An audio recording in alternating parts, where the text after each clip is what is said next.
તો રાહુલ ગાંધી ગુજરાતના 2 દિવસીય પ્રવાસે હતા ત્યારે રાહુલ ગાંધીનું એક મહત્વનું નિવેદન હતું કે કોંગ્રેસમાં હવે સાફ સફાઈઓ કરવામાં આવશે। આ મુદ્દે આમ આદમી પાર્ટીના નેતા કરસનદાસ બાપુ ભાદરકાએ પોતાની પ્રતિક્રિયા આપી અને રાહુલ ગાંધીને આડે હાથે લીધા હતા। સાંભળીએ કરસનદાસ બાપુ ભાદરકા પાસેથી જ કે શું મુદ્દો હતો। જી, એટલે કોંગ્રેસને ને મારે કોઈ અત્યારે લેવા દેવા નથી, એટલે કોઈ ખાસ નહોતું, પણ મહેનત કોઈ પણ ક્ષેત્રમાં, રાજકીય હોય, સામાજિક, આર્થિક, માનસિક, ધાર્મિક, કોઈ પણ ક્ષેત્રમાં, કોઈ પણ વિસ્તારમાં કોઈ વ્યક્તિએ ખૂબ તાકાતથી પોતાના અનુભવને આધારે, પોતાની આવડતને આધારે મહેનત કરી હોય અને એ મહેનતની નોંધ ન લેવામાં આવી હોય તો સ્વાભાવિક છે, માનવ સહજ છે કે હ્યુમન સાયકોલોજી છે કે ક્યાંક અડી હોય। 2016માં મેં ત્યારે હું કોંગ્રેસમાં હતો, મેં ઉઘરાણી યાત્રા કરી 22 દિવસ અને લગભગ 33 જિલ્લાઓમાં હું ગયો, ત્યાં લોકોને મળ્યો, ત્યાં દરેક જિલ્લામાં કાર્યક્રમો કર્યો, દરેક જિલ્લામાં જાણવાનો પ્રયત્ન કર્યો, દરેક જિલ્લામાં મીડિયા સાથે વાત કરી, દરેક જિલ્લાના કોંગ્રેસના આગેવાનોને મળ્યો। મને જે ફાવે અને મારો જે અનુભવ હતો એને આધારે મેં એક ખૂબ સરસ રિપોર્ટ તૈયાર કર્યો। મારી મહેનત, મારી જિંદગીના 22 દિવસ, આમ તો મેં કોંગ્રેસમાં ઘણા વર્ષ આપ્યા પણ એ પર્ટિક્યુલર 22 દિવસની અત્યારે વાત કરીએ। અને એક ચિંતા હોય ને, કોઈ પણ ક્ષેત્રમાં, કોઈ પણ કંપનીમાં આપણે જે એમ્પ્લોય હોઈએ કે કોઈ પણ પાર્ટીમાં હોઈએ તો આ દુનિયાના દરેક ધર્મ એ કહે છે કે તમે જ્યાં છો ત્યાં પૂરી તાકાતથી વફાદારી સાથે એ ક્ષેત્રનું, એ યુનિટનું, એ પાર્ટીનું હિત થાય એના માટે પ્રયત્ન કરો। ક્યાંક કાચું કપાતું હોય તો ધ્યાન દોરો। હવે એ 22 દિવસની ઉઘરાણી યાત્રા, ઉઘરાણી શબ્દ એટલા માટે હતો કે 2014માં જયારે રિસ્પેક્ટેડ વડાપ્રધાન શ્રી પીએમ બન્યા અને જે વચનો દેશને આપ્યા હતા એ વચનોનું આખું લિસ્ટ હતું, 15-20 વચનોનું લિસ્ટ હતું। એક આઈસરમાં મેં સરસ રથ બનાવ્યો હતો, એમાં બધા લખ્યા હતા પણ ખરા। ટૂંકમાં એને આધારે મેં એક રિપોર્ટ બનાવ્યો કે કોંગ્રેસ ને જો ઊભી કરવી હોય, કોંગ્રેસને જો સરકાર બનાવવી હોય તો આ વસ્તુનું ધ્યાન રાખવું પડે। આખું મેં એક પેજમાં એનું વિશ્લેષણ આપ્યું હતું, ખાલી એક મુદ્દો મેં નહોતો લખ્યો। એમાં 129 લોકો એવા હતા કે જેમને સાયલેન્ટ કરવાની જરૂર હતા અથવા પાર્ટીમાંથી કાઢી મૂકે તો બેસ્ટ, પણ એ પછી પાર્ટીએ નક્કી કરવાનું, એ મારા હાથમાં નહોતું। અફસોસ મને બેન એ હતો કે મારી એ મહેનત ઉપર પાણી ફેરવવામાં આવ્યું। એ મારો ઉઘરાણી યાત્રાનો રિપોર્ટ મેં પ્રદેશ કોંગ્રેસમાં પણ આપ્યો, દિલ્હી માનની રાહુલજીને હાથો હાથ આપ્યો હતો, પણ ત્યારે કોઈ એ ટાઈમે જ મેં મનોમન નક્કી કરી લીધું હતું, અમારે કહેવાની જરૂર નથી પણ હવે હું અંદરથી આવે છે તો કહી દઉં કે આ પાર્ટી માટે એટલી મેં મહેનત કરી, એટલું પાર્ટીના હિત માટે નિસ્વાર્થ ભાવે કર્યું, તો કમસે કમ નોંધ તો લ્યો, ઇમ્પ્લિમેન્ટ થાય કે ન થાય। ત્યારે જ મને એવું લાગતું હતું કે ભવિષ્ય ખૂબ નબળું છે। અને એ જ બાબત 9 વર્ષ પછી, 10 વર્ષ પછી રિસ્પેક્ટેડ રાહુલજી અમદાવાદમાં આવીને એ જ વાત કરે તો શા માટે આપણા ગામડામાં કહેવત છે ને કે લગ્નના લાડવા દાડામાં ન ખવાય। જે નિર્ણય જ્યારે લેવાય ત્યારે જ લેવાય। વોટ્સઅપમાં પણ એક મેસેજ ખૂબ સરસ ફરે છે કે નિર્ણય યોગ્ય સમયે ન લેવાય તો એ નિર્ણયનો કઈ પ્લસ પોઈન્ટ નથી રહેતો। આ બધું કર્યું। મારે ફરીથી કહું છું, કોંગ્રેસ સાથે કોઈ લેવા દેવા અત્યારે નથી, પણ ત્યારે હું કોંગ્રેસનો સિપાઈ હતો। મારે તો જે મેં મારી વેદના ઠાલવી રાહુલજીના સ્ટેટમેન્ટ પછી, એ મારી વેદના તો એક પ્રકારનો હકારાત્મક આનંદ હતો। આપણે એમ થાય ને, આપણે કોઈને નાના હતા ત્યારે કહીએ કે આપણે ના કરીએ, પછી આપણે એવું કહીએ ને કે એમ કરવું પડ્યું ને, આ એક હ્યુમન સાયકોલોજી છે। બસ એક કરવું પડ્યું ને એ આનંદ હતો। અને સાથે સાથે મને મારા વર્ક ઉપર, મારા એનાલિસિસ ઉપર અને મારી મહેનત ઉપર મને 10 વર્ષે ઓડકાર આવ્યો કે હું સાચો હતો। ભલે મોડા મહિના તો નુકસાન આજે તમારી પાર્ટીને થયું, એ દિવસે મારી પાર્ટી હતી કારણ કે હું કોંગ્રેસમાં હતો, તો એક હાશકારા માટે મને એવું લાગ્યું કે આ મેસેજ ખાલી કોંગ્રેસ માટે નહીં, દરેક પાર્ટી માટે, દરેક સંગઠન માટે, દરેક કંપની માટે, દરેક યુનિટ માટે મહત્વનું છે કે તમારી સાથે જોડાયેલો કોઈ કાર્યકર હોય, કોઈ એમ્પ્લોય હોય, કોઈ પણ જગતના કોઈ પણ ક્ષેત્રમાં હોય અને ખરેખર બે વાત જાણતો હોય, અભ્યાસ કરતો હોય તો એની અમલવારી કરવી ન કરવી 2 નંબરની વાત છે। એક્સેપ્ટ કરવું ન કરવું 2 નંબરની વાત છે, પણ કોઈ તાકાતથી મહેનત કરતું હોય, દાખલા તરીકે તમે અત્યારે નિર્ભય ન્યૂઝમાં તાકાતથી મહેનત કરો તો તમારી જે અમુક સ્કિલ છે એની નોંધ નિર્ભય ન્યૂઝ લે તો તમારી વર્ક એફિશિયન્સી, તમારો ઉત્સાહ વધે અને બેનરને પણ ફાયદો થાય। અભ્યાસ કર્યા પછી એમ થાય કે નહીં આ ઓકે નથી તો બરાબર છે, પણ નોંધ તો લો। એ નોંધ મારે ત્યારે નહોતી લેવામાં આવી અને આજે રાહુલજીએ લીધી, એનો મને આનંદ છે। જી 2016માં તમે કહી રહ્યા છો કે તમે જે રિપોર્ટ તૈયાર કર્યો હતો, જો તેની નોંધ લેવાઈ હોત તો 2017માં કોંગ્રેસની સરકાર હોત, તો તમે એવા કયા મુદ્દા ઉપર રિસર્ચ કરી હતી જેની નોંધ ન લેવામાં આવી, જેની અવગણના રાહુલ ગાંધીએ કરી, તમે કહી રહ્યા છો એવા કયા મુદ્દાઓ હતા? જી, આપણે પાસ્ટમાં જઈએ ને, પાસ્ટમાં તો એક તમારી પાસે ગમે એટલી સેના હોય, એક બાજુ 1000ની સેના હોય અને એક બાજુ 10,000ની સેના હોય, એમ છતાંય બેન આ દુનિયામાં દરેક વ્યક્તિએ સ્વીકારવું પડે કે જો એ 10,000ની સેના વાળાનો સેનાપતિ નિર્ણયકાર એક ન હોય અને સામે 1000ની યુનિટીમાં એક નિર્ણયકાર હોય ને, તો એ 10,000ની સેનાને હરાવી શકે. ડિસિઝન ખૂબ મહત્વનો છે. એ સમયે જે મારા ઉઘરાણી યાત્રામાં આજે પણ મારે આ રિપોર્ટ છે મારી પાસે, મેં એ તમને સ્પષ્ટ કહું છું કે એમાં મેઇન વાત એ હતી કે નિર્ણયકારો ક્યાં, અમુક શબ્દો કહેવતો છે જે મારે અત્યારે ના બોલાય કે જાજા ડોક્ટર ઓપરેશન બગાડે, આવી શક્યતાઓ છે. એક માસ્ટર હોવો જોઈએ. બીજી વાત, 7 ઘોડાના રથની વાત છે, આપણા શાસ્ત્રોમાં આવે છે. તો એ 7 ઘોડા જો એક દિશામાં કામ કરે ને, તો રથની શોભા વધે અને રથ યોગ્ય સમયે યોગ્ય સ્થળે પહોંચી શકે. પણ 7 ઘોડા અલગ અલગ જતા હોય અને એ 7 ઘોડાના ફોલોવર, એની વાહ કરનારા અલગ અલગ લોકો હોય, ત્યારે રથ તૂટે છે, રથના પૈડાઓ તૂટે છે, ઘોડાઓને નુકસાન થાય છે અને સૌથી મોટું નુકસાન જ્યાં પહોંચાડવાનો છે ત્યાં એ રથ નથી પહોંચતો. આવી હાલત જે તે સમયે હતી કે પાર્ટી એ માં હોય છે. હું આજે આમ આદમી પાર્ટીમાં, આ દુનિયાની કોઈ પણ પાર્ટી, કોંગ્રેસ હોય કે જે પાર્ટીના કાર્યકર્તા માટે અને પાર્ટીના નેતા માટે પાર્ટી એ એની માં હોય છે. અને એના માટે પાર્ટીનું કેમ સારું ફ્યુચર થાય, પાર્ટીનું કેમ હિત થાય, એ જ જોવાનું હોય. મારો જે તે સમયે વિશ્લેષણમાં જે નીકળ્યું હતું એ આ હતું કે ક્યાંક ને ક્યાંક વ્યક્તિ વિશેષતા વધી જતી હતી. એ સમયની વાત છે. અત્યારે હું ત્રીજી વખત કહું છું, મારે કોઈ લેવા દેવા નથી, ઊંડી ખાણમાં પડે અમને કોઈ ફેર નથી પડતો.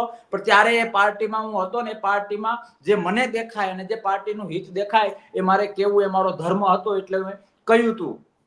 પાર્ટી કોઈ પણ, હું ફરીથી કહું છું કે એક વ્યક્તિ, હું માનો કે આમ આદમી પાર્ટીમાં છું તો મારા માટે મહત્વનું વ્યક્તિ વિશેષ કરશન બાપુ ભાદરકા ન હોય.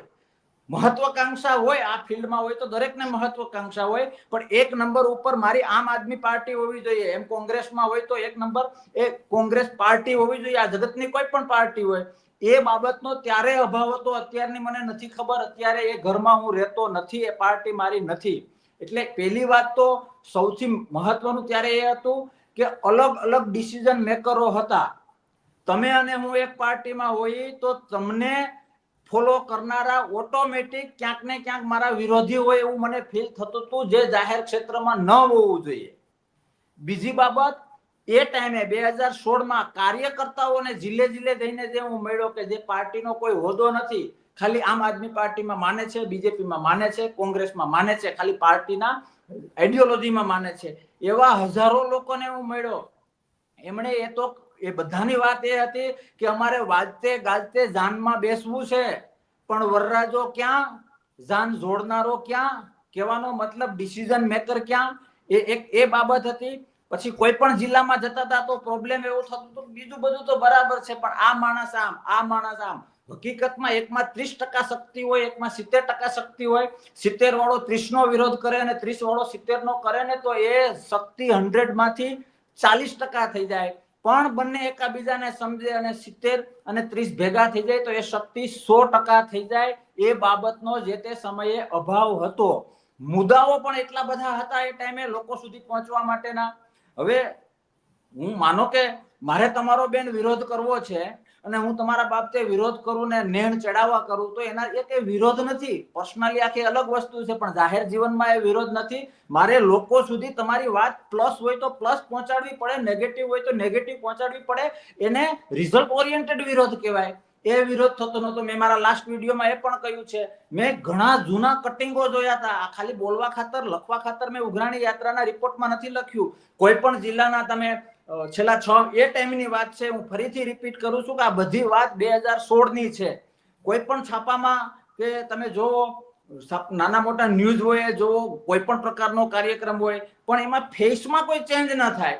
જે 8-10 જણા ફેસ હોય, કદાચ કપડા બદલાણા હોય, બાકી આમ થોડી પાર્ટીઓ ચાલે. એવા નાના મોટા, પછી મેં એનાલિસિસ કર્યું કે ચલો આવું તો ઘણું બધું છે, આના ઉપર સેમિનાર થઈ શકે, પણ આ સેમિનાર હું અત્યારે એટલા માટે ના કરું કે હું તો મારી પાર્ટી માટે જે કંઈક કરવું હોય આજે મારે કરવાની છે. આ વાત ત્યારે હતી, ત્યારે જો નોંધ લેવામાં આવી હોત તો ચિત્ર આખું અલગ હતું. હા, આ પરિસ્થિતિ, આ આખી બાબત એક રોગ મળ્યો તો આપને કે આવી બાબતનો આપને દુખાવો છે, આને જો મટાડવામાં આવે તો લોકોમાં હજી ક્યાંક ને ક્યાંક પાર્ટી પ્રેમ છે, પાર્ટી માટે જગ્યા છે. પણ આ રોગની દવા શું, એ દવાના ભાગરૂપે મેં ઘણો અભ્યાસ કર્યો, ઘણા સિનિયરોને જુનિયરોને મારી આવડત પ્રમાણે મેં બધું સ્ટડી કર્યું કે આમાં શું તકલીફ છે.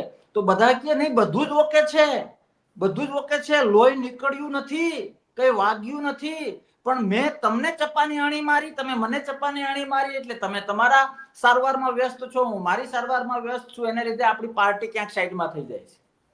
આવું ચપ્પા પરસ્પર મારીને, વ્યક્તિ વિશેષને મહત્વ આપીને, પાર્ટીને સેકન્ડ નંબરે કરીને જે લોકોનો ઉત્સાહ તોડે, કાર્યકર્તાઓનો ઉત્સાહ તોડે, નાના હોદ્દેદારોનો ઉત્સાહ તોડે, એવું એક લિસ્ટ મેં કર્યું. એ લિસ્ટમાં એવા નામો પણ છે કે કોંગ્રેસ આખું ઉપર નીચે થઈ જાય. પણ હજી હું એટલું તો ચોક્કસ કહું કે મેં 129 નામ તૈયાર કર્યા હતા. મારી મર્યાદા છે, કારણ કે હું આજે કોંગ્રેસમાં નથી. મારી મર્યાદા છે કે મારે એ નામ ડિક્લેર કોઈ વ્યક્તિ બેઝ ઉપર અત્યારે કરવા યોગ્ય નથી. એ ટાઈમે હું શહીદ થવા માટે તૈયાર હતો કે મારું જે થવાનું હોય થાય, પાર્ટીનો તો હિત થશે. 129 માં પાછું મેં મારા વિડિયા પછી એક સ્ટડી કર્યું. કાલ રાત્રે મેં ઉઘરાણી યાત્રાનો રિપોર્ટ જોયો તો બધું બંધ બેસે છે બેન. 129 જે મેં નામ આપ્યા હતા, રાહુલજી 40 નામ બોલ્યા કે ભાઈ 40 લોકોને આમ તેમ કરવું પડે તો કરીએ. હવે 129 માંથી આપણે 40 બાદ કરીએ એટલે 89 90 રહીએ. હવે એ રિપોર્ટમાં મેં કાલે સ્ટડી તો મને ચમત્કાર લાગ્યો કે હું 100% સાચો હતો. 89 90 તો ઓલરેડી એ જે નામ છે એમાંથી ઓલરેડી કોંગ્રેસ છોડીને જતા રહ્યા છે. સમજો છો તમે આખું ગણિત? જતા રહ્યા છે. એટલે રાહુલજીને જે લોકો કોંગ્રેસ છોડીને ગયા છે એ જ લોકોના નામ તમે તમારી ઉઘરાણી યાત્રાના રિપોર્ટમાં લખ્યા જી, હતા? એમાં મેં કાલે ગણ્યું એ રીતના 71 લોકો એવા છે, 71 લોકો કે જે પણ શું કરે. હું પોતે મારો દાખલો દઉં, મારે કોઈનો વ્યક્તિનો દાખલો ના દેવાય કે કોંગ્રેસ માટે બેન મેં જે કામ કર્યું છે, જે ગ્રાઉન્ડ લેવલે કામ કર્યું છે, જે એટલા સ્ટેટમાં પીઆરઓ ડીઆરઓ ઇન્ચાર્જ, મેમ્બરશિપ ઇન્ચાર્જ તરીકે 2-3 મહિના ઘર મૂકીને બીજા સ્ટેટોમાં મેં કામ કરેલું છે. એમાં કઈ નવું નથી. મારી પાર્ટી હોય, મારી માં છે, આજે આમ આદમી પાર્ટીમાં હું છું તો એના માટે મારે કરવું પડે. હું કોંગ્રેસમાં હતો તો કોંગ્રેસ માટે મારે કરવું પડે. પણ માણસ એક વખત, 2 વખત, 10 વખત જ્યારે એકના એક ડોક્ટર પાસેથી સાજો ના થાય તો ડોક્ટર બદલે. આ એક માનવ સહજ સાયકોલોજી છે. એમ જે લોકો પાર્ટી, નો ડાઉટ એમાં અમુક ટકા એવાય હશે કે પોતાના સ્વાર્થ માટે રૂલિંગ પાર્ટીમાં ગયા હોય, અમુક પોતાના વ્યક્તિગત એચીવ માટે ગયા હોય, એમાં આપણે નથી પડવું. પણ તમારું સાંભળે જ નહીં. તમે એક 100 ટચના રિપોર્ટર હો, તમે વંદની હો, તમે રિપોર્ટિંગ જગતમાં તમારું મોટું નામ હોય અને તમારું બેનર તમારી નોંધ જ ના લે, તમારું બેનર તમારી અવગણના જ કર્યા કરે, તો સ્વાભાવિક છે કે તમારી જ્યાં કિંમત થશે ત્યાં તમે જશો. તમને જ્યાં સારું કામ કરવાનો મોકો મળે ત્યાં તમે જશો. આ માનવ સાહસ છે. ખાલી દેશ માટે નહીં, દુનિયામાં કોઈ પણ હ્યુમન સાયકોલોજીનો પાર્ટ છે, એની બહાર કોઈ જઈ જ ના શકે. એ રીતે ઘણા લોકોએ છોડી દીધું છે. અને કહું ને, મને એમાં દેશી ભાષામાં મારે એ લપમાં પડવું નથી. મારો આનંદ તો એ છે કે હું સાચો હતો, મારી નોંધ નહોતી લીધી, અને આજે નોંધ લેવાની, નોંધે આલિયા માલિયા દ્વારા નહીં, રાહુલજી દ્વારા જાહેરમાં કે આ કરવું પડે છે. એ મારા કામની કદર થઈ, એનો મને આનંદ છે. જી, રાહુલ ગાંધીને તો તમે આ ઉઘરાણી યાત્રાનો રિપોર્ટ આપ્યો, પરંતુ ગુજરાત કોંગ્રેસ પ્રદેશ પ્રમુખ અથવા બીજા કોઈને ગુજરાતમાં આપ્યો તો તમે? જી, પ્રદેશ પ્રમુખને આપ્યો તો રિપોર્ટ. મારા મિત્ર મનીષભાઈને પણ મેં હેન્ડ ઓવર કરેલો છે. કારણ કે પત્રકારોનું ત્યારે સંભાળતા, લગભગ અત્યારે એ જ સંભાળે છે. અમે તો આજની તારીખે સમજો કે અમે તો સાથે જર્નાલિઝમ કરેલું છે. એમને મેં લગભગ 8-10 જણાને પ્રદેશ કાર્યાલયમાં આપેલો છે એ આ સેમ રિપોર્ટ. કારણ કે રિપોર્ટ તૈયાર થયો તો પછી તો ઝેરોક્સનો જ ખર્ચો હતો. મેં આપેલો છે. અમુક જિલ્લા વાઇઝ જે લોકો હતા એને મેં આપેલું છે. બધાને હાથ જોડીને કે આમાં કઈ થઈ શકતું હોય તો કરો. મેં મારી મહેનત પૂરી કરી. અને મને ઉઘરાણી યાત્રામાં પાર્ટીએ બીજો કોઈ સપોર્ટ નતો કર્યો, પણ થેન્ક યુ કે મને મંજૂરી આપી હતી કે કઈ વાંધો નહીં, તમે કરો. પાછળથી વિરોધે થયા હતા આંતરિક ડખાઓને લીધે કે આમ તમે આંતરિક ડખો એટલે શું કે મેં ઉઘરાણી યાત્રા કરી ચાલુ, એટલે મીડિયા વાળાએ કલ્પના બારની નોંધ લીધી, લોકોએ કલ્પના બારની નોંધ લીધી, પછી ભગવાનની દયાથી હું જ્યાં ઉભો રહી જાઉં ત્યાં લોકો સાંભળવા માટે તો બીજી પાર્ટી વાળા એક વખત આવે. હું હમણાં ચૂંટણી લડ્યો ત્યારે હું ફોર્મમાં હતો કે આપણે જીતીએ છીએ. હાર્યા પછી મહિનાથી પછી ખબર પડે કે બાપુ અમે તો બીજેપીમાં છીએ પણ તમને સાંભળવાની મજા લેવા માટે આવતા એમ.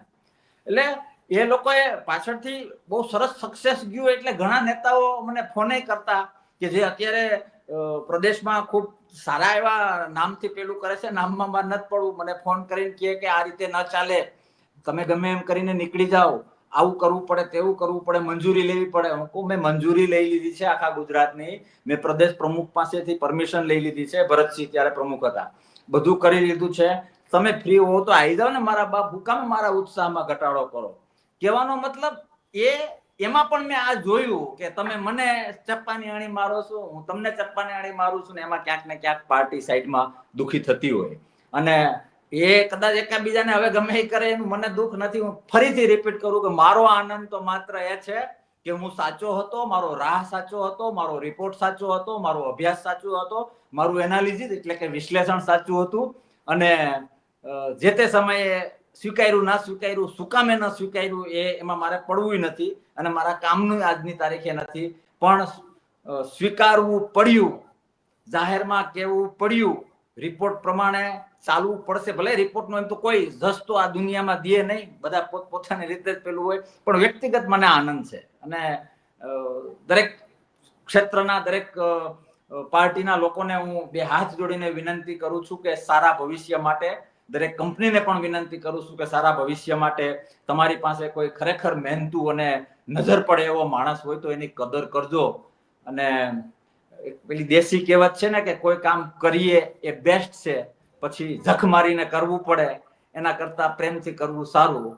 કોંગ્રેસે જખ મારીને કરવું પડ્યું એનો મને હકારાત્મક નશો છે. જી બાપુ, છેલ્લો સવાલ કે રાહુલ ગાંધીના નિવેદન પછી શું ગુજરાત કોંગ્રેસનું જે માળખું છે તેમાં ફેરફાર આવશે? કેટલાક નેતાઓને ઘરનો રસ્તો દેખાડવામાં આવશે? કારણ કે અત્યારે ગુજરાતના રાજકારણમાં ખળભળાટ જોવા મળી રહ્યો છે રાહુલ ગાંધીના નિવેદન પછી. મારા દાદાએ મને એવું બેન શીખવાડેલું છે કે બે માણસ ઝઘડામાં કોઈ દી પડવું નહીં, એને જે કરવું એ કરે. એમ આ લોકોને જે કરવું એ કરે, એના માટે તો હું કોણ કહેવા વાળો. પણ મેં જે એટલા વર્ષ કોંગ્રેસમાં કામ કરેલું છે એના આધારે અંદાજિત કહી શકું, મગનું નામ મરી નહીં પડે, કશું જ થવાનું નથી, જેમ હાલે એમ જ હાલવાનું છે. જી. મુમતાઝ પટેલ, એમાં તકલીફ છે હું વાત ઉમેરું. તમે માનો કે આપણે બે એક જગ્યાએ છીએ, તમારા ઉપર કે તમારા કોઈ નજીકના માણસ ઉપર એક્શન લેવાશે ને એટલે હું એમને આડાવડું થશે, એનાથી વાઇસે વર્ષા પણ થશે, એમાં ઘણું બધું નુકસાન થશે. અને આ વાત તો લગભગ દિલ્હીમાં મને એવું મીડિયા થ્રુ જાણવા મળ્યું કે રાહુલજી બોલ્યા હતા. એટલે એ મજા કરો, એ ફોર્થ સ્ટેજમાં કેન્સર છે, કઈ એમાં ફેરફાર થવાનું નથી. જી. મુમતાઝ પટેલ પોતે કોંગ્રેસી નેતા છે, તેમણે પણ ગઈકાલે નિવેદન આપ્યું છે કે રાહુલ ગાંધી તપાસ કરે, અમને આગળ આવતા રોકવામાં આવી રહ્યા છે. એવા કેટલાક નેતાઓ છે, કોંગ્રેસી નેતાઓ, જે અમને આગળ નથી આવવા દેતા પોતાની ખુરશી ટકાવી રાખવા માટે. જી, એ ફરીથી કહું છું કે એ લોકોનો આંતરિક મુદ્દો છે. પણ હું જનરલાઇઝ કરીને કહી શકું કે ખાલી કોંગ્રેસ નહીં, કોઈ પણ પાર્ટી હોય.